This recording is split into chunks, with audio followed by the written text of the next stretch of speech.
Assalamualaikum warahmatullahi wabarakatuh. Pada video kali ini saya akan menjelaskan mengenai materi organohalogen beserta reaksinya yaitu substitusi nukleofilik dan eliminasi. Oke, sesuai namanya organohalogen berarti adalah senyawa organik ya, senyawaan karbon gitulah yang mengikat halogen gitu. Halogen masih ingat ya, itu adalah golongan 7A yaitu F, Cl, Br, I. Nah, seperti itu. Terdapat 3 kategori senyawa organohalogen ya. Yang pertama adalah alkil halida, sesuai namanya. Berarti halogen terikat oleh suatu gugus alkil ya atau suatu alkana lah gitu ya. Nah, ini contohnya seperti ini ya. Sehingga rumus umumnya adalah RX di mana R-nya adalah alkil, X-nya adalah halogen ya. Nah, untuk penamaannya itu ada 2 ya, nama Yupaknya ya, ini nama Yupak, itu adalah haloalkana. Nah, ini. Nah, ini sebenarnya sih seperti penamaan alkana pada umumnya ya, di mana yang jadi induk adalah alkananya. Nah, halogennya bertindak sebagai cabang gitu. Nah, kita tahu kalau halogen jadi cabang, akhirannya diberi O, bukan halida lagi tapi halo, seperti itu. Nah, ini contohnya ya. Berarti ini kan iodo. Nah, ini metana, seperti itu. Nah, ini berarti kloroetana, seperti itu ya. Nah, kemudian penamaan kedua adalah nama trivial ya, yaitu alkil halida. Gitu. Jadi ini yang lebih umum sih sebenarnya ya. Kita lebih umumnya nyebutnya pakai alkil halida. Jadi apa mungkin ya yang sebagai cabangnya itu si alkananya, makanya jadi alkil berubah ya. Contohnya ini berarti metil iodida seperti itu. Ini berarti etil klorida seperti itu ya. Oke. Nah, terdapat 3 klasifikasi lagi untuk alkil halida ya, berdasarkan jumlah karbon yang terikat oleh C alfanya, yaitu ada alkil halida primer, ya, kemudian sekunder dan tersier. Nah, maksudnya bagaimana? Nah, pertama kita fokus dulu ke C alfa. Jadi C alfa itu adalah C yang langsung berikatan dengan halogennya. Berarti misalnya ini ya, ini C alfanya. Nah, kita lihat C alfa ini mengikat berapa C lain. Kalau dia hanya mengikat satu C lain atau satu alkil lain, berarti ini namanya alkil halida primer. Nah, berarti untuk etil klorida ini adalah termasuk alkil halida primer. Nah, contoh yang sekunder berarti misalnya seperti ini ya. Nah, ini kan C alfa ya terikat oleh 2 C lain. Nah, misalnya gini. Nah, seperti ini ya, dia mengikat 2 C lain. Berarti sisanya adalah 1H, seperti itu. Nah, ini adalah alkil halida sekunder. Nah, kalau tersier berarti mengikat 3 C lain, berarti tidak menyisakan hidrogen. Ya, karena semuanya sudah pas 4 tangan. Kalau tersier. Seperti itu. Nah, kemudian kategori senyawa organohalogen kedua adalah aril halida. Nah, dari namanya sudah ketahuan ya, aril itu adalah gugus atau senyawa aromatik gitu. Jadi halogennya terikat pada karbon dari cincin aromatik. Ya, paling mudah adalah dengan benzen misalnya. Ini contohnya adalah bromobenzena. Oke, kemudian ini contoh lain adalah PCB ya, bifenil ya karena fenilnya ada 2, poliklorin gitu karena klorinnya banyak ya. Ini adalah senyawaan yang bersifat racun gitu dan pernah digunakan sebagai cairan pendingin dalam transformator. Kategori ketiga dari organohalogen adalah halidafinilik. Nah, masih ingat ya senyawa vinil itu yang bagaimana? Jadi suatu senyawa rangkap yang langsung berikatan dengan sesuatu gitu lah ya. Nah, karena ini halidafinilik berarti sesuatunya itu adalah halogen. Nah, seperti ini. Ya, jadi rangkap langsung ketemu sama halogen. Nah, ini contohnya ya. Berarti ini kloro. Nah, ini kan etena ya. Nah, jadi kloroetena. Atau nama trivialnya atau nama umumnya adalah vinil ya. Seperti ini kan vinil ya. Klorida seperti itu. Nah, ini juga sama ya, ini juga masih termasuk vinil. Walaupun C-nya 3, tapi yang penting rangkap ketemu langsung dengan sesuatu ya, berarti ketemu dengan halogen, itu kita sebut vinil halida. Ya, tapi untuk penamanya kita nggak bisa nyebut ini vinil bromida, tidak. Karena vinil itu segini aja nih. Kalau namanya ya, kalau penamaannya. Tapi kalau disebut gugus vinil itu adalah gugus rangkap yang ketemu langsung oleh sesuatu gitu. Ya, jadi ini jenisnya masih vinil halida vinilik ya. Tapi namanya adalah 2-bromo-2-butena. Nah, lalu bagaimana kalau rangkapnya tidak langsung terikat oleh halogen? Misalnya gini. Nah, apa nih namanya? Masih ingat? Ya, ini namanya halida alilik ya, karena yang segini itu namanya alilik. Nah, seperti itu ya. Oke, nah ikatan dalam senyawa organohalogen itu beda-beda ya, bisa sp3, sp2 itu tergantung dari karbonnya ya, karbon alfanya ya. Kita lihat di sini kalau dia adalah alkil halida berarti halogennya terikat sama alkana biasa ya, berarti tunggal gitu misalnya. Berarti di sini C-nya hibridisasi sp3 seperti itu. Nah, kalau untuk halida vinilik dan arilik ya, aril gitu ya, aril halida tadi berarti karena dia rangkap hibridisasinya adalah sp2 seperti itu. Ya, jadi tergantung dari C alfanya.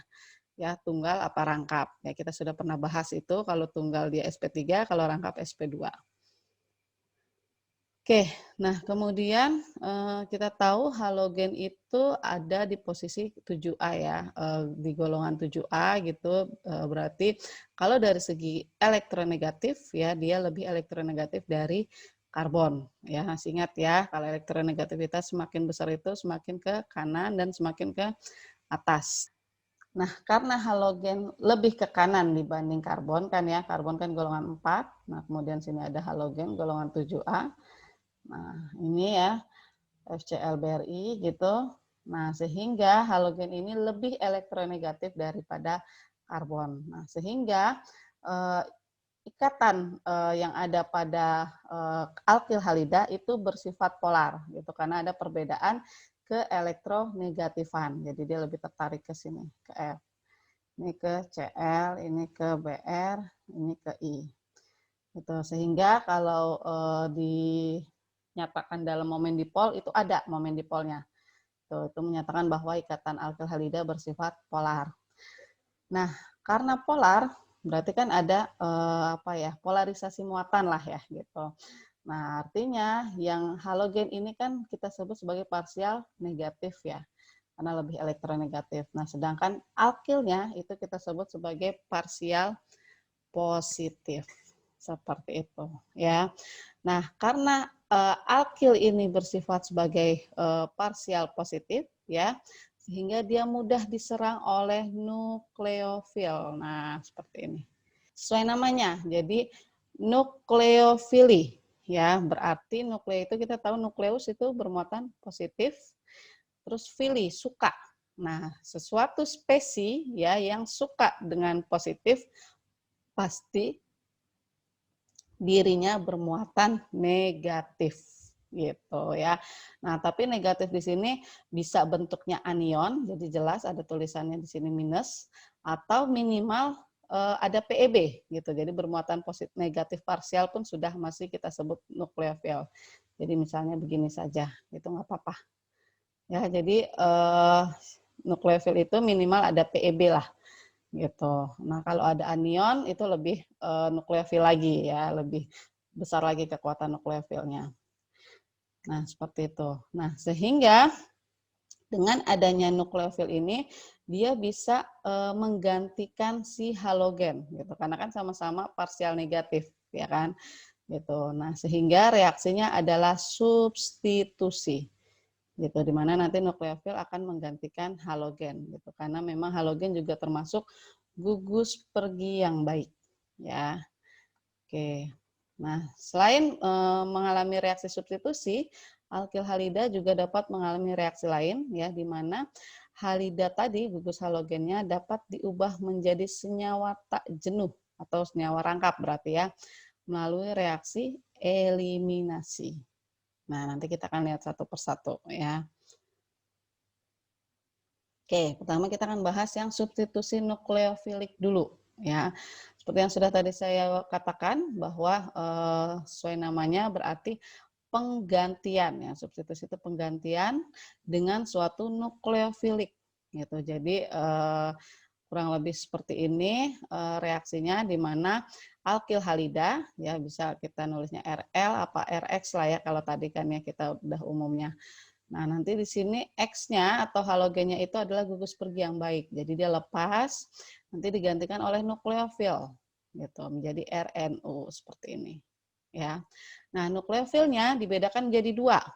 Ada yang anion, ya, jelas di sini ada tulisannya berarti negatif, ya, atau netral seperti ini, netral kan ya dia. Berarti di sini hanya PEB saja, tidak ada negatifnya. Bisa ya, yang penting ada PEB saja itu sudah termasuk nukleofil. Nah, contohnya di sini yang nukleofil anion adalah OH-. Ya. OH- di sini kalau bentuk reaksi nggak ada ya reaksi OH-, tapi misalnya contohnya di sini adalah NaOH. Nah, NaOH ini kan dia basa kuat ya, berarti dia mudah mengion menjadi Na+ dan OH-. Nah, nanti yang nyerang si alkil halidanya si OH- gitu ya. Jadi nanti OH- menyerang alkil halida, berarti ini kan nanti Br-nya lepas, diganti sama OH ya, masuk ke sini. Nah, menjadi CH3 CH2 OH. Nah, seperti ini.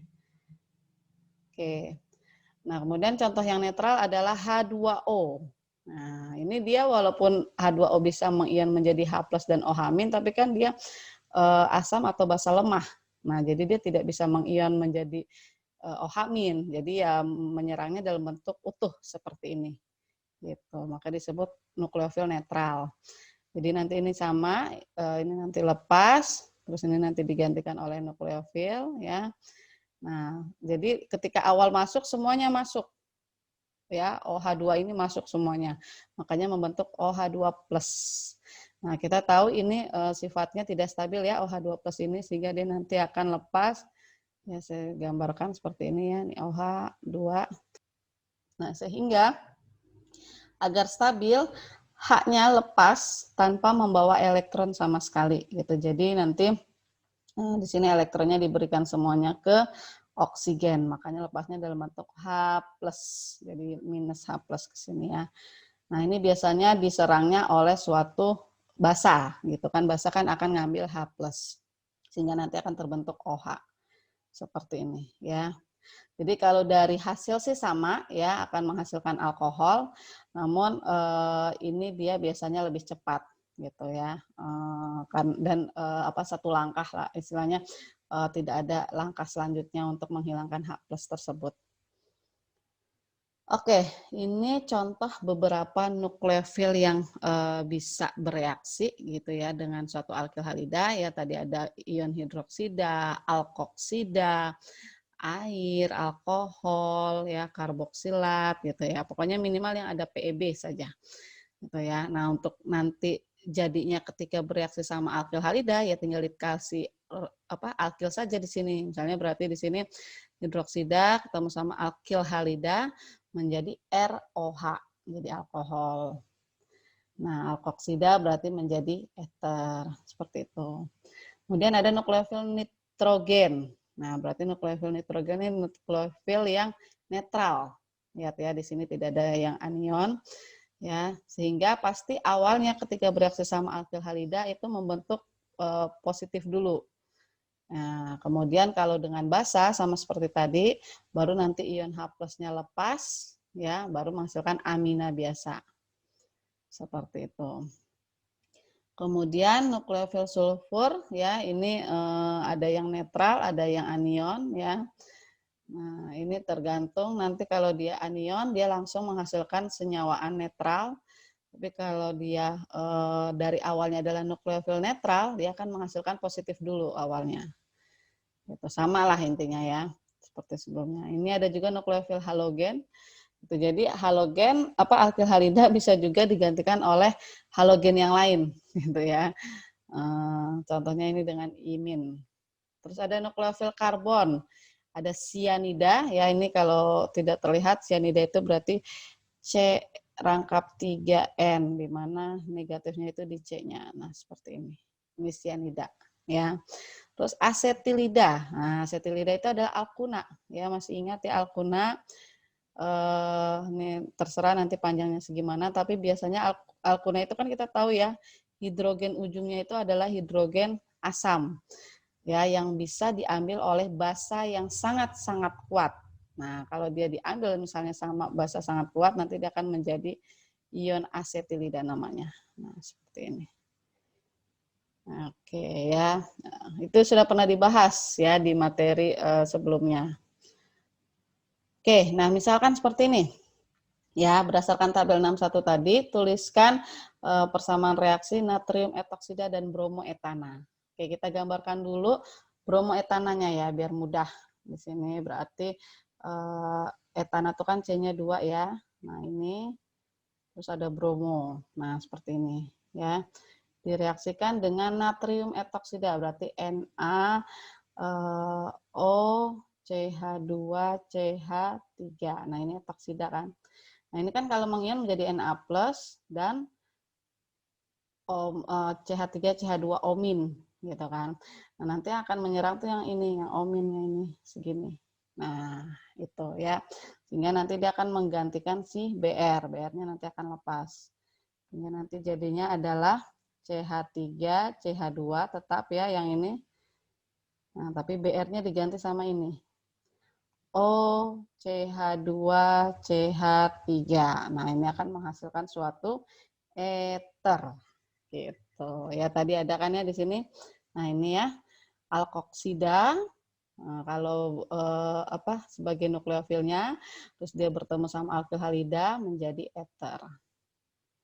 Oke, kemudian soal kedua ya, sintesis 1 propil sianida. Berarti ini adalah produknya ya. Kita gambarkan dulu produknya di sebelah kanan berarti 1 propil berarti C-nya 3 ya. CH3, CH2, CH2. Nah, di nomor 1 ya di sini berarti ada sianida, berarti C rangkap N. Nah, ini 1 propil sianida ya. Karena ini adalah organohalogen gitu, jadi pasti pereaksinya gitu atau awalnya itu pasti dari alkyl halida juga gitu. Nah, berarti kita harus mendeteksi mana yang alkyl halida, mana yang nukleofil. Nah, tadi kita tahu ya nukleofilnya adalah si CN ya kurang lebih. Jadi nanti pasti dia akan nyambungnya di bagian sini nih. Nah, berarti ini adalah yang dari alkyl halidanya, ini yang dari nukleofilnya. Nah, kurang lebih seperti itu ya. Jadi alkyl halidanya adalah CH3, CH2, CH2, misalnya Br gitu ya, propil bromida. Nah, si sianidanya itu berasal dari CN-. Nah, CN- di sini bisa berasal dari NaCN, bisa dari KCN. Ya, pokoknya ya senyawaan garam lah ya, seperti itu. Yang mudah mengion. Oke, kemudian yang ketiga, konversi 1 butuna menjadi 3 heksuna. Nah, kita gambarkan dulu. 1 butuna itu berarti C-nya 4. Nah, di sini ya. Nomor satunya ada alkuna. Nah, kemudian menjadi 3 heksuna. Nah, ini gimana nih? 3 heksuna itu kan berarti dia nambah ya karbonnya ya. Kita gambarkan dulu ya. C-nya 6 berarti kan heksuna tuh 2, 3, 4, 5, 6 ya. Nomor 3-nya ada ini ada rangkap 3, 1, 2, 3. Nah, di sini. Nah, baru sisanya adalah H. Ini enggak ada H, ini enggak ada H. H2, H3. Oke. Nah, gimana nih kira-kira nih ya? Yang tadinya C-nya 4 ya menjadi 6 gitu. Nah, kira-kira bagian mana dia nambahnya? Ini kan 4 ya. Pas rangkapnya ada di nomor 3 juga sini. Maksudnya nomor 1 lah ya gitu. Tapi kan berarti kan kalau kita lihat dia mulainya di sini nih berarti nih. Nah, reaksinya berarti kan kurang lebih yang ini kan ya. Tuh, sama kan ya. Nah, berarti yang ditambahkan tuh yang ini. Ini baru ditambahkan nih kayaknya. Nah, bagaimana caranya? Nah, berarti ini menggunakan ion asetilida. Caranya bagaimana? Berarti kita tahu hidrogen pada alkuna itu bersifat asam, walaupun asam sangat lemah. Ya, tapi masih bisa diambil oleh basa sangat-sangat kuat. Masih ingat contohnya misalnya Na, NH2 ya dalam NH3. Ya, NH3 itu amoniak pelarutnya. Atau bisa juga misalnya dengan logam natrium atau logam kalium, ini bisa juga. Tapi NaOH atau KOH tidak bisa. Nah, nanti dengan basa sangat kuat ini dia akan mengambil hidrogen asam. Ya, sehingga nanti hidrogen asamnya lepas dalam bentuk H+, jadi nggak bawa elektron, dikasih semuanya ke karbon, ya, sehingga nanti menjadi ion asetilida. Ya, ion asetilida itu berarti ion alkunil lah, kurang lebih gitu. Nah, ini menjadi C-. Nah, ini lepas H+. Ya, jadi ini nanti akan ngambil si H+-nya. Seperti itu. Ini namanya ion asetilida. Nah, ini ditambahkan oleh suatu alkil halida buat nambahin karbonnya, biar lebih panjang. Nah, berarti berapa karbon yang ditambahkan nih, biar jadi 6 C-nya. Nah, karena awalnya sudah ada 4, nah berarti tinggal tambahin 2. Berarti alkil halida yang ditambahkan adalah CH3, CH2, misalnya I, atau Cl atau Br, terserah, pokoknya halogen. Nah, berarti di sini nanti ya halogennya akan lepas, nah digantikan sama ini, masuk ke sini, sehingga jadilah produk yang kita inginkan, seperti itu. Oke, selanjutnya soal keempat, amoniak dengan propil bromida ya. Oke, berarti amoniak, tulis dulu. Berarti ini adalah nukleofil netral ya, dengan propil bromida. Nah, berarti ini kan nanti halogennya lepas, diganti sama ini ya. Nah, karena ini adalah nukleofil netral, berarti dia masuk semuanya. Ya, jadi nggak usah mengion dulu, langsung. CH3, CH2, CH2 tetap. Nah, ini masuk NH3. Nah, karena di sini N-nya itu kelebihan tangan, kan biasanya N kan 3 tangan dan 1 PeB, ya kan, karena ini ada 4 tangan dan tidak ada PeB, berarti ini jadi plus. Nah, dan tidak ada keterangan lebih lanjut apakah dia setelah itu direaksikan dengan basa atau tidak. Nah, artinya ya udah seperti ini saja. Kecuali ada keterangan misalnya dilanjutkan dengan pembasaan. Nah, berarti nanti H plusnya lepas baru menjadi senyawa netral, menjadi amina biasa menjadi NH2. Seperti itu. Tapi ini tidak ada informasi lebih lanjut, ya udah berarti ini saja produknya. Seperti itu. Oke, ini latihan, silahkan dicoba sendiri. Nah, bagaimana sih mekanisme substitusi nukleofilik yang sudah tadi kita bahas reaksinya ya. Nah, untuk substitusi nukleofilik ini mekanismenya ada 2, ada SN2 dan nanti ada SN1. Nah, apa maknanya? Nih, jadi ini sebenarnya singkatan. SN itu berarti substitusi nukleofilik. 2 itu maksudnya bimolekular. Atau kita gampangnya adalah orde kedua. Maksudnya orde kedua adalah laju reaksi dipengaruhi oleh 2 molekul. Gitu. Nah, maksudnya gimana? Oke, kita cek ya mekanismenya. Jadi mekanisme SN2 ini adalah nukleofil ya menyerang alkil halida ya pastinya di bagian C alfa gitu ya dari belakang ya, sedangkan si halogennya lepas ya, nih gugus pergi terus berarti si halogennya lepas atau meninggalkan C alfa tadi dengan sepasang elektron bebas ya gitu dari depan gitu. Jadi nukleofil nyerang dari belakang dan halogen nyerang dari depan gitu. Dan mekanisme ini serentak. Nah, serentak atau satu langkah gitu. Makanya harus arahnya berkebalikan. Jadi satu nyerangnya dari belakang, yang lepasnya dari depan. Karena kalau misalnya sama-sama dari depan, berarti kan meruah ya, nanti dia akan ada halangan sterik. Gitu ya. Jadi seperti itu, mekanismenya serentak, nukleofil nyerang dari belakang, gugus pergi, lepas dari depan. Gitu, biar dia tidak beradu lah istilahnya gitu ya.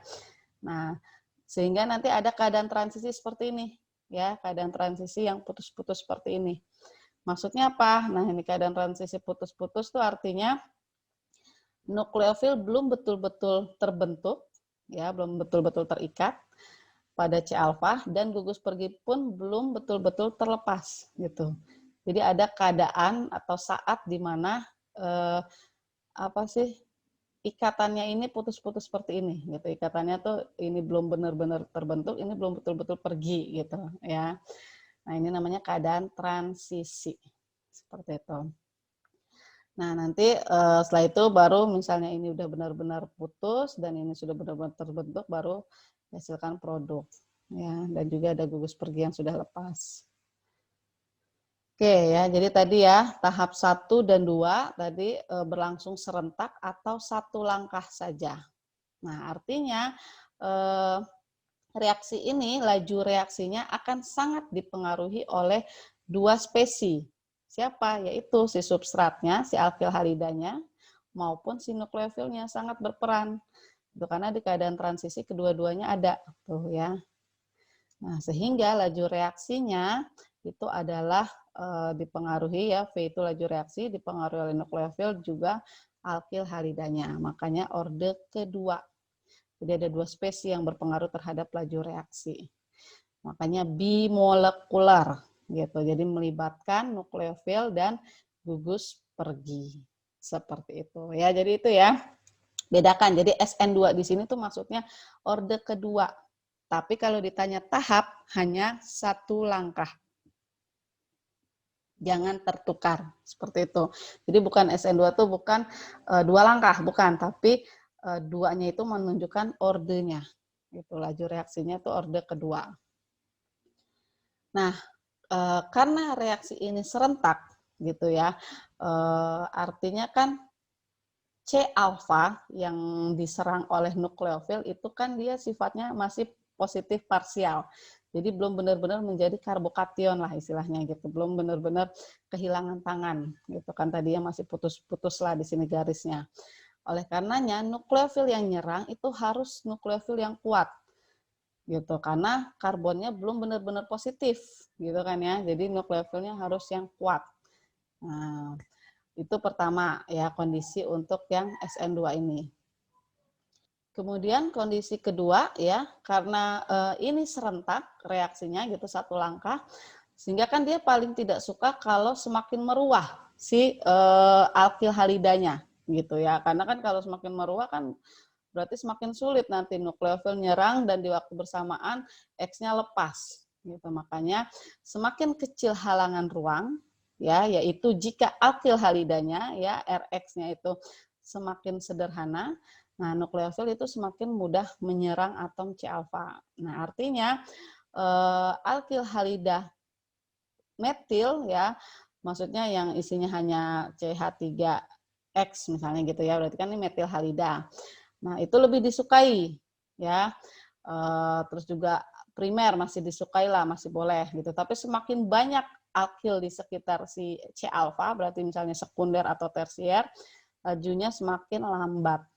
Nah, ini contohnya yang primer. Primer kan berarti R yang terikat oleh C alfa itu satu ya. Nah, ini lebih disukai cepat dibanding kalau yang tersier ini. Alkyl yang terikat oleh C alfanya itu 3. Nah, itu lebih lambat atau mustahil malah ya, sulit dilakukan. Seperti itu. Oke. Nah, kemudian dari segi stereokimia, jadi keadaan ketiga untuk SN2 ini adalah dari segi stereokimia, karena ini prosesnya adalah masuk dan keluarnya itu kebalikan ya. Kalau C alfanya adalah C chiral, nah, produk yang dihasilkan tetap chiral, tidak berubah karena kan tetap dia akan mengikat 4 gugus yang berbeda nih, lihat ya. Gitu. Kalau dari awalnya sudah mengikat 4 gugus berbeda, pasti masih tetap karena kan kurang lebih apa? gugusnya yang masuk tidak sama dengan sebelumnya, biasanya sih gitu ya. Nah, kemudian karena yang masuknya ini dari arah yang berlawanan, di mana dia masuk dari belakang dan lepas dari depan, nah berarti nanti akan terjadi pembalikan konfigurasi. Nah ini, atau kita sebut inversi, yang disebut inversi Walden karena penemunya. Ya. Nah contohnya ini misalnya 2-bromobutana, ya awalnya adalah R, kemudian ketika OH masuk dan BR lepas dalam posisi yang saling berlawanan, ya BR keluarnya dari depan, OH masuknya dari belakang. Nah jadi kan otomatis nanti perputaran dari prioritasnya akan berubah gitu. Dimana pasti di sini nanti sama, awalnya kan yang menjadi prioritas satu si BR. Nah ini juga yang menjadi prioritas satu si OH. Tapi yang tadinya prioritas satunya di sebelah sini, kanan, nah ini menjadi di sebelah kiri. Berarti kan akan kebalikannya, ya menjadi S. Nah seperti itu. Ya, jadi intinya pada SN2 itu biasanya terjadi inversi atau pembalikan konfigurasi yang disebut inversi Walden. Nah, begitupun kalau misalnya terjadi pada sikloalkana, ya. Misalnya di sini cis 4-metil sikloheksil bromida, ya. Di mana nanti cis itu kan berarti misalnya sama-sama atas, ya, atau sama-sama bawah, bebas lah pokoknya sama-sama. Nah, misalnya di sini yang jadi ekuatorialnya adalah metil, aksialnya adalah bromo. Di sini nanti Cn masuk bukan dari atas gitu, karena atas ini sudah ada bromo yang akan pergi, ya. Jadi nanti bromo kan pergi dari atas, berarti Cn masuk dari bawah. Nah, sehingga Cn akan menempati posisi bawah. Bawah itu berarti ekuatorial gitu. Jadi nanti kebalik haknya yang jadi ke atas. Nah, menjadi seperti ini. Ya, jadi yang tadinya aksial, ya gugus perginya tadinya aksial. Nah, gugus yang baru masuk atau nukleofilnya itu menjadi ekuatorial. Sehingga yang tadinya atas-atas kan ini menjadi atas bawah, ya kan? Berarti jadi trans. Gitu, berubah yang tadinya cis akan menjadi trans. Seperti itu. Nah, kemudian jenis substitusi nukleofilik selanjutnya adalah SN1. Kalau tadi kan SN2. Nah, ini SN1. Nah, berarti sesuai namanya, substitusi nukleofilik 1. 1 itu maksudnya apa? Sama seperti 2 tadi, berarti orde 1. Laju reaksi hanya dipengaruhi oleh satu spesi atau satu molekul. Gitu. Jadi makanya unimolekular. Jadi sebenarnya ini adalah kebalikan dari SN2. Gitu. Jadi kalau tadi SN2, ya masih ingat SN2 itu kan dia sebenarnya langkahnya satu langkah saja, ya satu langkah atau serentak gitu, ya di mana nukleofil nyerang berbarengan dengan halogennya lepas tadi gitu ya. Nah kalau SN1 kebalikan, berarti kalau SN1 itu dia dua langkah, ya dua langkah. Bagaimana langkahnya? Jadi halogen lepas dulu ya dengan membawa elektron semua, otomatis kan nanti di sini C-nya jadi kurang tangan, kurang elektron. Makanya terbentuk karbokation. Ya, C+ karena kurang tangan. Nah, karbokation ini menjadi zat antara. Nah, zat antara itu adalah zat yang sempat terbentuk sebelum terbentuk produk. Nah, kalau tadi di SN2 tidak ada zat antara, tapi yang ada adalah keadaan transisi. Itu keadaan di mana nukleofil tadi belum benar-benar masuk, belum benar-benar terikat, dan X-nya tadi halogennya belum benar-benar lepas tadi ya. Gitu. Nah, kalau ini namanya zat antara. Nah, setelah itu baru setelah terbentuk karbokation ini nukleofilnya nyerang. Nah, ini langkah keduanya. Nukleofilnya nyerang gitu dan terbentuklah suatu produk. Ya. Nah, seperti ini. Jadi ada dua langkah gitu ya. Nah, proses dua langkah ini lajunya beda-beda gitu. Tahap 1 itu lambat ya. Kenapa? Karena atom C alfa itu kehilangan sifat oktetnya gitu. Jadi kan kita tahu C yang seperti inilah ya, C normal alkyl halida itu kan dia memang sudah oktet ya, udah ngikat 4 tangan gitu. Tapi ternyata dia berubah menjadi hanya 3 tangan. Nah, berarti kan dia nggak stabil kan ya. gitu. Makanya dia tidak suka itu. Jadi dia kehilangan sifat oktetnya, makanya sangat lambat reaksinya. Nah, masih ingat ya, kalau tahap yang sangat lambat itu menjadi tahap penentu laju. Gitu ya. Nah, kemudian tahap kedua cepat. Kenapa? Karena keadaan oktet terpulihkan. Balik lagi jadi si C alfanya menjadi ini, menjadi oktet lagi. Dia suka. Makanya cepat. Seperti itu. Nah, oleh karenanya laju reaksi itu hanya dipengaruhi dari si alkil halidanya saja. Kenapa? Karena bagian sini kan lambat. Nah, bagian sini ini kan bagian sini artinya ketika sampai terbentuk karbokation kan.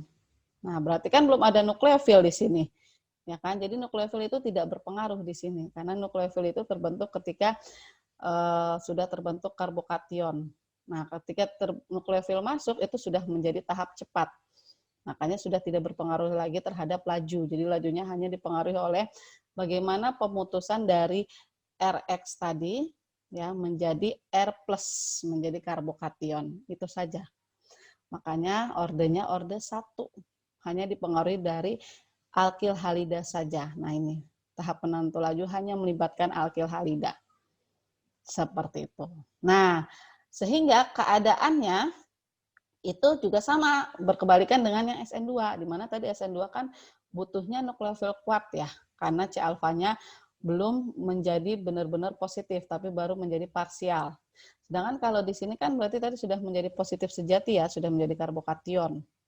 Artinya hanya diperlukan nukleofil yang lemah, gitu ya, nukleofil yang lemah. Kemudian itu keadaan pertama, ya. Nah, keadaan kedua, karena laju reaksi hanya dipengaruhi oleh alkil halida ya, sampai alkil halida ini membentuk suatu karbokation. Nah, berarti kan semakin stabil karbokation itu semakin disukai, gitu kan ya. Nah, bagaimana karbokation yang stabil? Nah, masih ingat ya, karbokation itu semakin stabil kalau semakin banyak alkil di sekitar dia. Ya kan? Itu masih itu sudah ada di materi benzen yang sudah dijelaskan gitu. Jadi semakin banyak alkil di sekitar dia berarti semakin. Nah, sehingga untuk stabilitas karbokationnya itu tersier itu lebih stabil dibanding sekunder, dibanding primer dan metil. Nah, sehingga untuk Rx-nya itu sama ya, alkil halidanya juga sama. Berarti yang tersier lebih cepat ya ini dibandingkan sekunder, dibandingkan primer. Jadi kebalikanlah sama yang SN2. Dimana kalau SN2 tadi kan justru paling tidak suka kalau si C alfanya ini dikelilingi semakin banyak alkil. Itu dia nggak suka. Karena kan jadi meruah, jadi susah di reaksi serentaknya itu berlangsung. Kalau ini tidak, malah lebih suka yang makin banyak alkil di sekitar dia. Seperti itu. Nah, kemudian dari segi stereokimia juga berbeda. Di sini karena nukleofil itu menyerang ketika karbonnya sudah berbentuk karbokation ya. Kita tahu karbokation itu adalah hibridisasinya sp2 ya, masih ingat ya di pertemuan-pertemuan sebelumnya. Seperti ini strukturnya ya, sp2 berarti dia geometrinya adalah trigonal planar ya, segitiga datar ya, seperti ini nih, segitiga kan ya. Nah, kemudian masih ada orbital p kosong. Nah, itu adalah karbokation. Nah, artinya kalau nukleofil nyerang ya karena trigonal planar tuh kan artinya dia datar gitu. Datar berarti bisa diserang dari atas atau dari bawah tuh si nukleofilnya. Jadi jika atom C alfanya kiral ya, karena nukleofilnya bisa menyerang dari arah atas atau bawah itu dengan peluang yang sama gitu ya, 50-50 ya, peluangnya dari atas 50%, dari bawah juga 50%, maka akan dihasilkan yang namanya enantiomer. Jadi nanti akan dihasilkan campuran rasemik. Ya, masih ingat ya, campuran rasemik berarti campuran C kiral, R dan S 50%, 50%. Nah, seperti ini. Ya, karena sama gitu potensinya bisa menyerang dari atas maupun dari bawah tuh sama. Seperti itu. Nah, ini contohnya ya, R3 bromo 3 metil heksana. Ya. Nah, kita lihat di sini kan C alfanya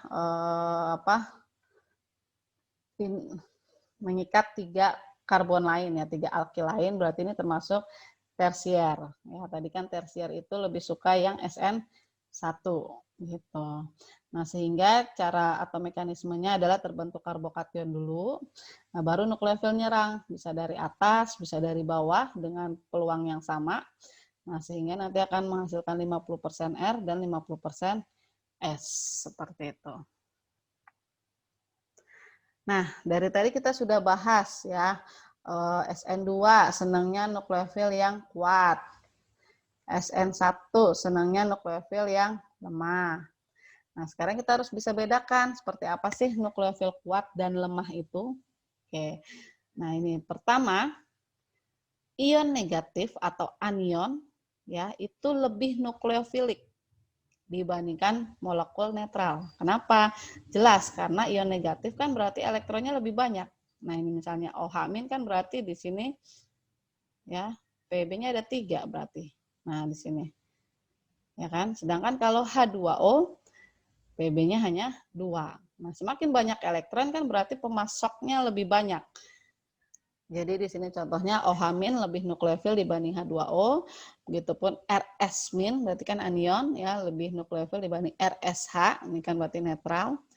RO- ya lebih nukleofil dibanding ROH. Kemudian yang kedua, semakin elektronegatif suatu atom ya, jadi masih ingat elektronegatif itu kanan atas ya, itu dia semakin kurang nukleofil.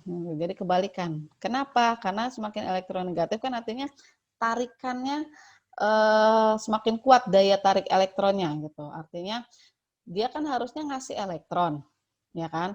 Tapi dia malah narik kuat ke arah dirinya kan gitu ya, maksudnya kan narik ke arah dirinya. Berarti ya kurang nukleofil gitu ya. Jadi misalnya kalau dalam tabel periodik kan FCl BRI. Berarti kan F paling elektronegatif ya, berarti dia paling kurang nukleofil. Nah, di sini nih. Semakin kurang nukleofil. Jadi paling nukleofilnya adalah imin. Yang paling bawah itu. Paling nukleofil.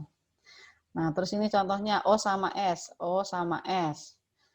Berarti kan O di atas, O lebih elektronegatif ya, semakin ke atas lebih elektronegatif. Nah, berarti O kurang nukleofil. Nah, ini O kurang nukleofil dibanding S. Ya, terus juga ini sama CNOF kan kalau dari ini periode yang sama ya, dia F itu paling elektronegatif ini. Paling elektronegatif berarti paling kurang nukleofil. Ya. Seperti itu. Ini juga sama NOF ya contohnya. Nah, selanjutnya adalah pengaruh pelarut gitu. Jadi tadi faktor-faktor yang mempengaruhi reaksi ya selain apa alkil halida ya kemeruahan si alkilnya, terus juga ada nukleofil ya. Nah, juga ternyata dipengaruhi oleh pelarut gitu. Untuk SN1 ya karena dia melibatkan karbokation, dia akan lebih menyukai pelarut polar ya terutama yang protik. Nah, protik itu maksudnya apa? Protik adalah pelarut ya yang memiliki hidrogen yang berikatan dengan elektronegatif ya, misalnya oksigen gitu ya. Berarti misalnya di sini adalah air atau H2O atau misalnya alkohol ya, ROH. Seperti itu ya kan karena di sini hidrogennya berikatan sama O, di sini juga sama. Nah, jadi SN1 ini menyukai pelarut-pelarut yang seperti itu gitu ya. Karena apa? Karena nanti si karbokationnya ini lebih terstabilkan oleh adanya pelarut protik tersebut gitu. Jadi nanti bagian positif dari karbokation kan ya nanti akan dikelilingi atau disolvasi lah ya oleh si yang atom elektronegatifnya seperti itu. Nah, kemudian untuk SN2 itu kebalikan. Ya, dia malah tidak suka pelarut protik polar, ya. Kenapa? Karena pelarut protik polar ini dia justru akan mensolvasi si anion. Itu karena pelarut protik polar itu selain bisa mensolvasi kation juga bisa mensolvasi anion. Nah, seperti ini. Jadi nanti si nukleofilnya ya itu juga akan disolvasi nih ya, akan dikelilingi sama misalnya hidrogennya gitu ya. Sehingga nanti kekuatan nukleofilisitasnya menurun gitu. Nah, sedangkan kan SN2 butuh nukleofil yang kuat gitu. Nah, sehingga itu akan sangat menurunkan laju reaksi SN2 gitu. Makanya dia tidak suka pelarut protik polar. Nah, jadi dia sukanya pelarut aprotik polar gitu. Jadi tetap pelarutnya polar boleh ya, tetapi yang aprotik. Jadi tidak ada hidrogen ya yang mengikat atom elektronegatif gitu ya. Jadi misalnya di sini DMSO, kita lihat coba strukturnya. CH3SO, CH3. Nah, di sini kan tidak ada hidrogen yang mengikat atom elektronegatif. H di sini mengikat C. C itu bukan atom elektronegatif. Ya, jadi bukan pelarut protik lah ini. Jadi disebut pelarut aprotik. Begitupun ini ya. Berarti di sini HCO N, nah ini CH3 CH3. Nah, ini juga sama, tidak ada hidrogen yang mengikat oksigen misalnya gitu ya, atau N itu tidak ada. Karena di sini H-nya ini mengikat C. Ya, jadi ini disebut pelarut aprotik. Nah, itu disukai oleh SN2 gitu karena tidak akan mensolvasi si anion seperti itu. Nah, ini contohnya jelaskan mekanisme manakah SN1 atau SN2 yang akan terjadi untuk reaksi berikut. Nah, berarti pertama kita lihat dulu ya alkil halidanya. Oke, kita lihat di sini alkil halidanya apa nih? CH3 3 kali CBr, berarti kan gini ya, kalau digambarkan CH3 3 kali, berarti gini. Nah, terus CBr. Nah, berarti ini termasuk alkil halida apa? Yap, betul. Ini adalah tersier. Lihat sini C alfanya ya. Mengikat 3 alkil lain ya. Berarti tersier. Kemudian dia dengan CH3OH ini nukleofil apa? Ya, ini nukleofil lemah ya. Karena dia adalah netral ya, netral. Gitu. Jadi dia tidak bisa mengion menjadi CH3-omin dan H+ tidak ya. Jadi dia tetap seperti ini saja. Nah, sehingga karena ini adalah alkil halida tersier dan ini netral, kira-kira SN berapa? Ya, SN1. Nah, kenapa tadi ya SN1 itu menyukai yang semakin banyak alkil di sekitar C alfa karena dia nanti akan terbentuk karbokation. Nah, karbokation tersier itu lebih stabil. Selain itu juga nukleofilnya lemah. Ya, nukleofil lemah, kemudian juga termasuk pelarut ya. Ini bisa juga jadi pelarut kan ya ini pelarut protik. Ya, ini karena ada H yang mengikat oksigen gitu. Jadi ini SN1. Nah, seperti itu. Nah, sekarang yang nomor 2 ya, etil iodida. Berarti ini alkil halida apa?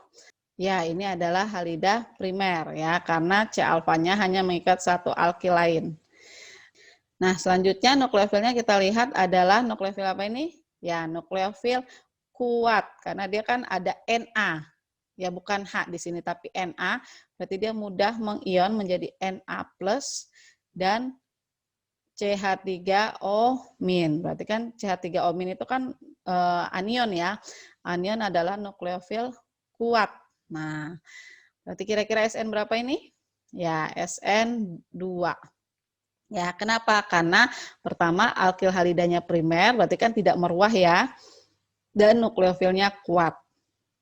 Seperti itu ya. Terus juga ini bukan pelarut protik ya, dia atau pelarut aprotik lah kita sebut. Karena tidak ada H yang mengikat oksigen. Oke, jadi seperti itu ya untuk membedakan SN1 dan SN2. Nah, ini latihan silahkan dikerjakan sendiri ya. Nah, kemudian tadi sudah dibahas di awal bahwa alkil halida selain mengalami reaksi substitusi nukleofilik, juga mengalami eliminasi. Nah, maksudnya apa? Oke, kita lihat dulu nih perbandingannya. tadi ya, nukleofilisitas berarti senyawaan yang bisa menyumbangkan pasangan elektron bebas pada C alfa, ya, itu akan membuat dia mengalami substitusi nukleofilik. Contohnya ini, ya tadi Br digantikan oleh Cn seperti ini. Terus ini juga sama, Br digantikan oleh OH. Nah seperti ini, ya. Nah tapi ternyata nukleofil itu kurang lebih sifatnya sama seperti basa, hampir sama lah ya. Kenapa? Karena nukleofil itu kan minimal punya PEB, itu syaratnya. Nah, basa juga sama gitu. Dia adalah senyawaan yang punya PEB biasanya gitu. Nanti PEB ini digunakan untuk mengambil proton gitu atau H+. Nah, itu disebut basa Bronsted-Lowry. Nah, kalau si nukleofil yang juga bersifat basa ini dia mengambil H+, ya, dan biasanya itu adalah H pada posisi beta, berarti kan ini alfa, ya. Berarti H yang ini atau ini sama saja, ya. Nanti akan terbentuklah suatu ikatan rangkap. Ya, ini yang dinamakan eliminasi. Nah, seperti ini. Ya, kenapa eliminasi? Karena eliminasi itu kan artinya ada yang hilang. Yang hilang siapa? Ini H beta. H beta. H betanya nanti lepas. Nah, sebagai gantinya digantikan oleh ikatan rangkap. Gitu ya. Itu namanya eliminasi. Jadi ini kebalikan dari adisi. Ya, kalau kita bahas waktu di alkena, adisi itu kan malah dari rangkap menjadi tunggal ya. Tapi molekul ada yang masuk.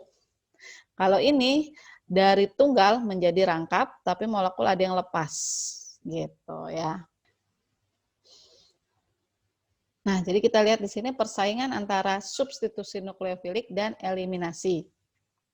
Jadi nukleofil ini tadi saya bilang ya, terkadang dia juga merupakan suatu basa, gitu, karena memang sifatnya sama-sama punya PEB.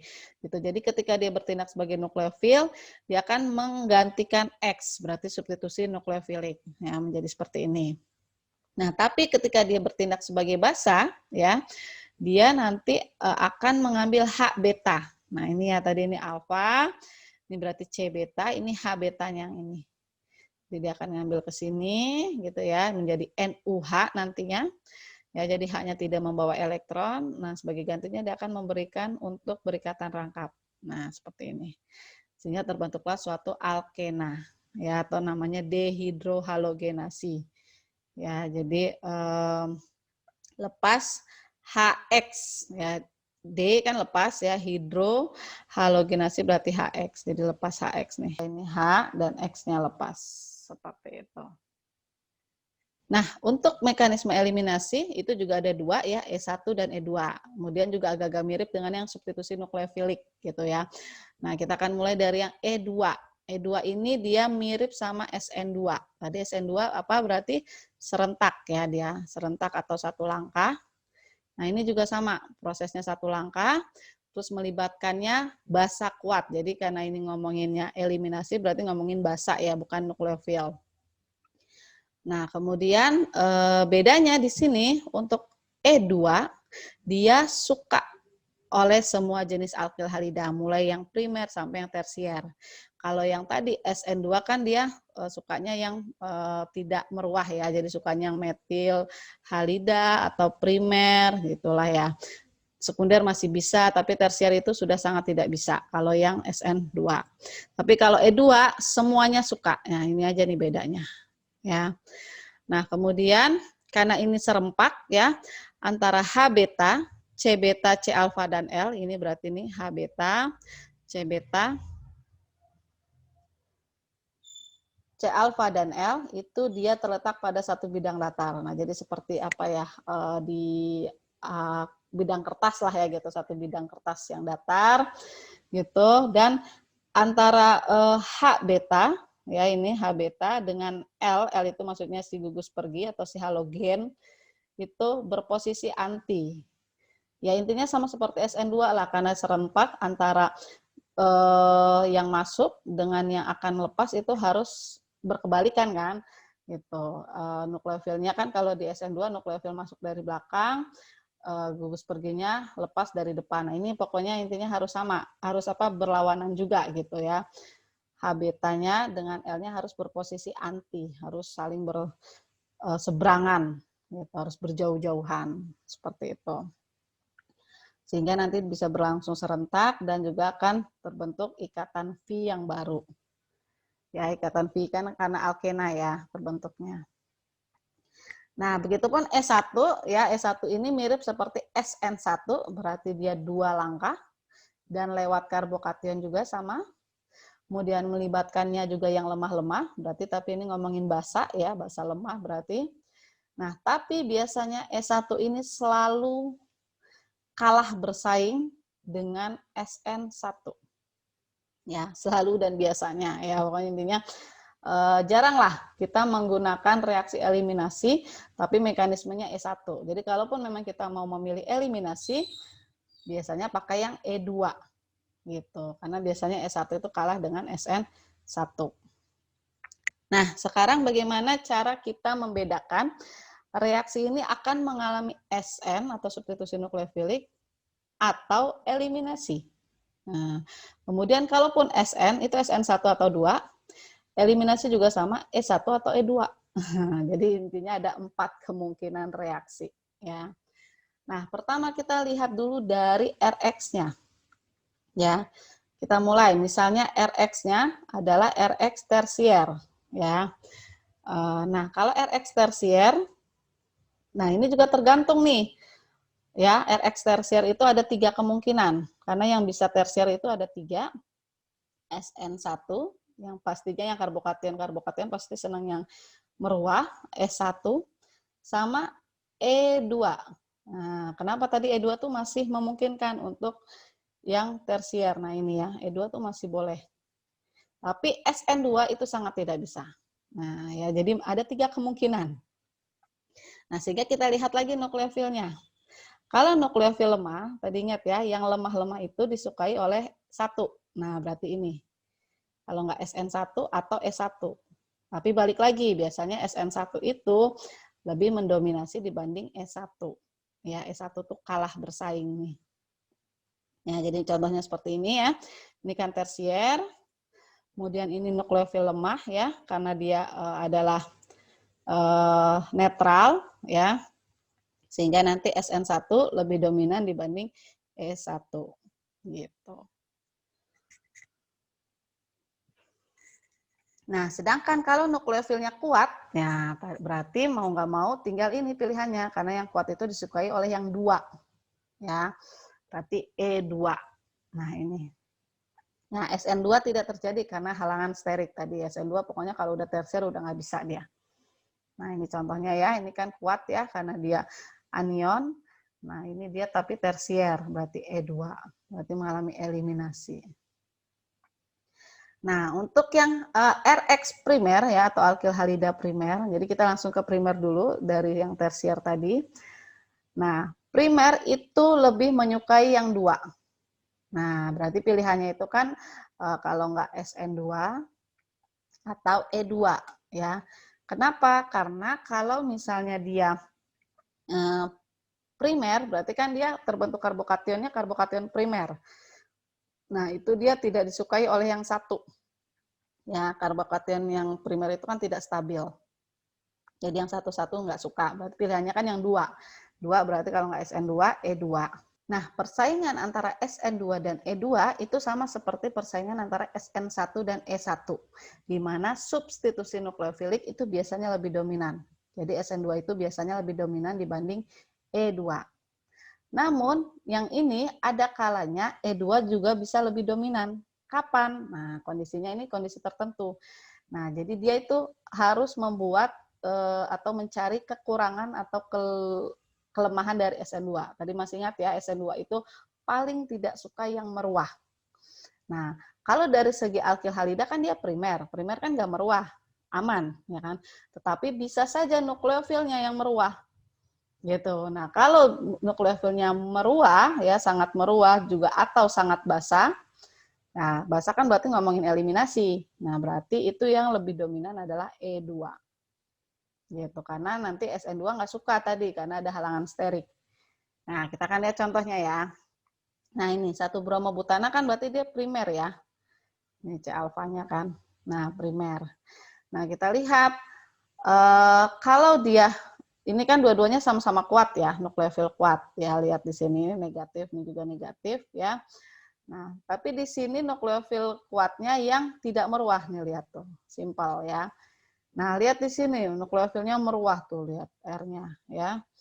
Nah, berarti yang ini dia lebih memilih SN2, yang ini dia lebih memilih E2. Nah, berarti ini nanti akan terjadi penggantian saja. Br-nya digantikan oleh OCH2CH3. Nah, seperti ini. Ini lebih dominan 90%. Walaupun tetap terjadi eliminasinya tetap ya. Terbentuk eliminasi juga. Nah, sedangkan kalau yang bawah itu yang lebih dominan justru yang eliminasinya ini. Ini yang lebih dominan 85%. Seperti itu. Nah, sekarang bagaimana kalau alkil halidanya sekunder, jadi tengah-tengah? Nah, ini kan berarti bisa 4-4-nya nih, ya kan? Karena yang SN2 ya masih bisa kalau sekunder. Dia yang nggak bisa sama sekali itu kalau yang tersier itu sangat tidak bisa, ya. Nah, artinya ini 4-4-nya masih bisa nih, SN1, SN2, E1, E2. Nah, berarti yang bergantung nukleofilisitas dan kebasaan, juga kondisi pelarut. Oke, pertama, yang penting itu kalau yang kuat-kuat pasti yang 2, ya kalau kuat. Kalau yang lemah-lemah itu pasti yang 1. Nah, kemudian kalau dia lebih bersifat nukleofil berarti dia substitusi, ya kan? Tapi kalau lebih bersifat basa dia eliminasi. Nah, tadi di awal sudah saya katakan, biasanya memang nukleofil dengan kebasahan itu sifatnya mirip, karena intinya sama-sama memiliki PEB. Nah, tetapi ada yang berbeda itu dari segi ini, apa jari-jari. Jadi, basa itu biasanya adalah basa kuat ya, itu adalah yang jari-jarinya kecil. Jari-jari kecil. Nah, masih ingat ya di tabel periodik itu jari-jari semakin besar kalau dia kiri bawah. Jadi kebalikan sama elektronegatif. Nah, artinya berarti misalkan di sini kita bandingin S sama O ya. Di sini kan O, di sini S ya. Kalau dilihat dari kekuatan nukleofil dua-duanya kuat karena yang penting sudah berbentuk anion gitu ya. Jadi intinya dua-duanya sama-sama kuat. Nah, tapi kita lihat di sini mana yang bersifat lebih basa antara S- sama O-. Nah, kita lihat di sini kan semakin ke bawah ya kan, jari-jari kan semakin besar, ya kan. Nah, jari-jari semakin besar berarti basanya semakin lemah. Nah, berarti di sini basa yang lebih kuat adalah oksigen. Nah, di sini berarti ini adalah basa kuat hitungannya. Ya, jadi lebih bersifat basa lah dibanding nukleofil. Kalau ini nukleofil kuat seperti itu. Nah, jadi kalau dia nukleofil kuat, berarti dia SN2. Ingat ya, kalau kuat itu kan berarti 2 ya. Terus juga karena dia nukleofil, bukan basa, berarti SN. Nah, karena ini basa kuat, berarti E2. Nah, ini. E2 lebih banyak. Ya, SN2-nya sedikit. Nah, tapi kalau lemah, kan pilihannya kalau nggak SN1, E1. Ya kan? Nah, tapi tadi juga kita sudah tahu SN1 biasanya itu dia lebih mendominasi dibanding S1. Gitu. Jadi hampir pada semua kondisi lah SN1 itu lebih menang seperti itu. Nah, selanjutnya adalah penggambaran produk eliminasi. Kali ini udah dijelasin dia eliminasi. Jadi kita nggak usah duga-duga lagi apakah substitusi nukleofilik atau eliminasi ya. Jadi, gambarkan struktur semua jenis produk eliminasi yang mungkin dapat diperoleh dari 2-bromo-2-metilbutana. Seperti ini strukturnya. Nah, jadi pertama kita harus cari dulu H beta, karena nanti H beta itu yang akan diambil ya, atau akan dieliminasi oleh si basa. Nah, ini kan alfa, berarti C beta itu kan yang ini. Ya, ini C beta, ini C beta juga, ini C beta juga. Nah, di sini kita lihat C betanya kan berarti kurang lebih ini sama ya, sama-sama CH3 ya, gitu. Jadi kita anggap ini adalah beta yang sama. Makanya dinamakan B1, sama-sama B1 lah. Nah, ini adalah kondisi yang berbeda. Kenapa? Karena C beta di sini dia mengikatnya 2H dan 1C. Kalau ini kan mengikat 3H, ini juga mengikat 3H. Nah, jadi ini beda. Makanya ini jenis H beta yang berbeda atau C beta yang berbeda. Nah, sehingga akan ada dua kemungkinan produk ya. Dimana kalau misalkan H beta yang diambil adalah H beta yang satu, yang ini. Seperti ini CH2, ini H ya. Seperti ini basa, misalnya apapun itulah ya basanya, ambil H beta, sehingga kan nanti rangkapnya akan berada di sini. Nah, sehingga nanti akan terbentuk, ini kalau yang beta 1 ya, CH2 rangkap, C, oh ini langsung lepas ya, CH2, CH3, CH3, ini produk pertama. Ya, kalau H beta yang diambil adalah H beta 1. Nah, sekarang kalau H beta yang diambil adalah H beta 2 ya. Berarti kan di sini ini CH misalnya ya, H-nya saya jabarkan, nah seperti ini H-nya. Ini akan diambil oleh basa. Nanti kan rangkapnya kan di sini berarti. Nah, beda. Nah, ini sama naik ke atas gitu ya. CH3C tetap CH3, ini sebelah kiri sini nggak ada perubahan. Nah, di sini jadi ada rangkap kan? Rangkap CH, CH3. Nah, ini. Nah, jadi akan ada kemungkinan dua produk nih. Ya, alkenanya di posisi 1 sama alkena di posisi 2. Nah, mana kira-kira produk yang dominan? Oke. Nah, ini ada aturannya, ya, yaitu aturan side safe, ya. Di mana biasanya alkena yang dominan adalah yang lebih tersubstitusi. Maksudnya bagaimana? Kita fokus ke C rangkapnya.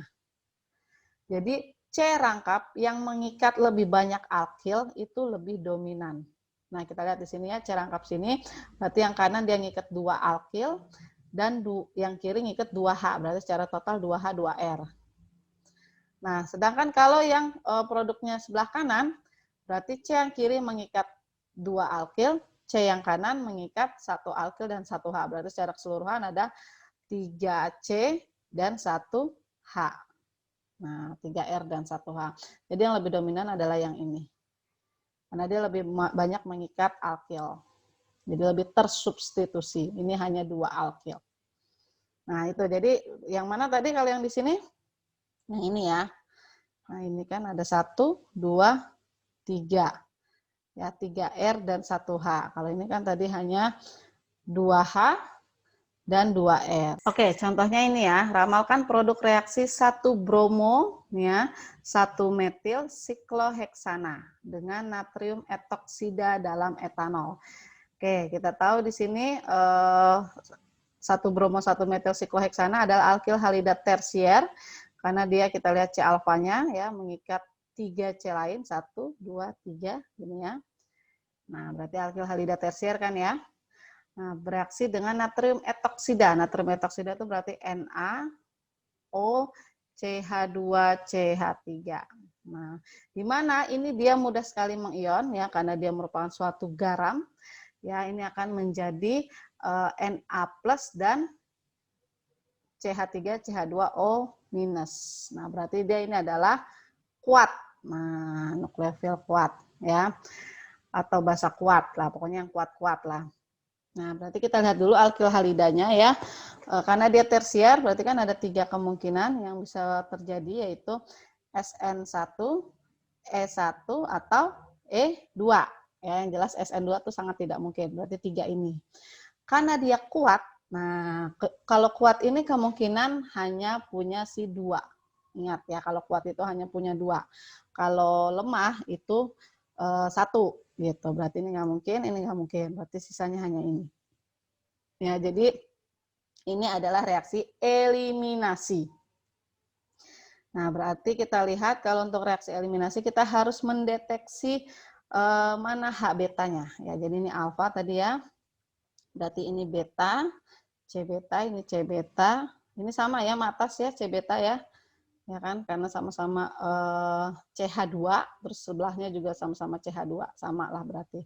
Nah, berarti ada dua tipe C beta, kita sebutnya C beta 1, ini C beta 2. Ya.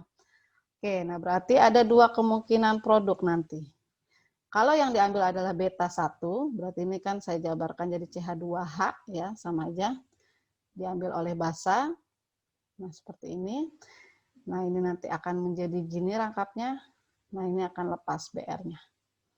Ya, berarti ini nanti akan terbentuk rangkap, sikloheksana dulu, terus BR kan udah lepas.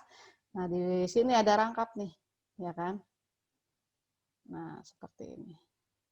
Nah, seperti itu. Ya, ini kalau yang diambil adalah H beta 1. Kalau yang diambil adalah H beta 2, ya. Berarti ini saya jabarkan. Ini kan ada H-nya di sini. Nah, ini ada basa, ya, akan ngambil H beta kedua. Ini nanti akan menjadi di sini kan berarti rangkapnya. Nah, di sini kan rangkapnya ya. Terus ini nanti BR lepas. Nah, di sini masih ada CH3. Nah, ini kalau yang beta 1, ini yang beta, ini yang beta, ya benar beta 1, ini beta 2. Nah, seperti itu ya. Nah, sehingga sekarang kita cek mana yang dominan. Nah, tadi dominan itu kalau lebih tersubstitusi. Kita lihat fokus C rangkapnya. Ini. Kita lihat C rangkap ini mengikat 2H dan 2C. Ya, berarti 2H dan 2R. Sedangkan ini mengikat, fokus di sini C rangkap, ini dia mengikat 2C, nih 2C kan ya. Ini mengikat 1H ya, sisanya berarti 1C dan 1H, berarti total 3R dan 1H. Mana yang lebih banyak R-nya? Nah, ini yang kanan. Berarti ini dominan. Seperti itu ya. Oke, kemudian yang kedua ya, masih menggunakan alkil halida yang sama, tapi dia dengan reflux etanol. Jadi kita gambarkan dulu alkil halidanya lagi ya. Seperti ini, BR, CH3. Nah, tapi dia menggunakan etanol. Jadi etanol di sini bisa bertindak sebagai pelarut, juga bertindak sebagai ini ya, yang nyerangnya gitu, bisa nukleofil atau basa lah, pokoknya etanol.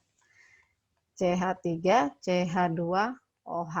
Nah, bedanya dengan yang nomor 1 tadi adalah dari segi ininya berarti nih, yang nyerangnya. Karena kan kalau dari RX-nya sama, ya masih tentang tersier. Tersier tadi kemungkinannya apa? SN1, E1, atau E2. Nah, karena ini adalah lemah, ya, karena dia adalah netral kan, bukan anion, berarti kemungkinan ini yang 1. Nah, ini enggak. Nah, tapi SN1 dan E1 kita tahu yang lebih dominan adalah SN1 gitu. Jadi nanti dia akan lebih mengalami reaksi substitusi nukleofilik. Berarti nanti BR-nya diganti dengan si ini etanol ya. Ini tetap CH3. Nah, ini awalnya kan terbentuknya OH, CH2, CH3 ya awalnya. Ini plus. Nah, tapi kemungkinan kalau dilanjutkan dengan pembasaan, sehingga nanti ngambil H plus, nah jadi netral ya, nggak plus lagi O-nya. Jadi O, CH2, CH3, ini tetap CH3. Nah, seperti ini. Ya. Oke, itu penjelasan video mengenai alkil halida atau organohalogen ya. Semoga dapat dipahami. Wassalamualaikum warahmatullahi wabarakatuh.